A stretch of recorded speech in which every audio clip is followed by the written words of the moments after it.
నమస్కారం. ఈటీవీ 360కి స్వాగతం. ముందుగా ప్రధానాంశాలు. సంక్షేమ పథకాలే గెలిపిస్తాయని చంద్రబాబు ధీమా. అవిశ్రాంతంగా పోరాడాలని శ్రేణులకు పిలుపు. ఏపీ బాగు కోరితే పోలవరంపై కేసులెందుకు? కేసీఆర్కు తెలుగుదేశం సూటి ప్రశ్న. ఎన్నికలప్పుడే హోదాకు కేసీఆర్ మద్దతిస్తారా? ఏపీకి రావాల్సిన 1,00,000 కోట్ల మాటేమిటన్న యనమల. తుది అంకానికి చేరిన ప్రచార పర్వం సాయంత్రం 6ంటికి సమాప్తం.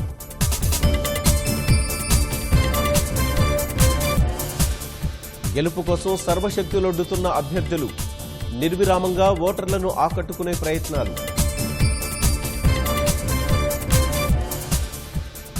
ఓటు వేయకుంటే ప్రశ్నించే హక్కు ఉంటుందా? చైతన్యం తెచ్చేలా అవగాహన కార్యక్రమాలు. భాజపా మేనిఫెస్టో అహంకారపూరితమన్న రాహుల్.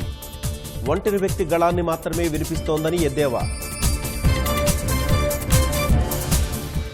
ఎన్నికల వేళ ఐటీ దాడుల మర్మమేంటి? కేంద్రాన్ని వివరణ కోరిన సీఈసీ.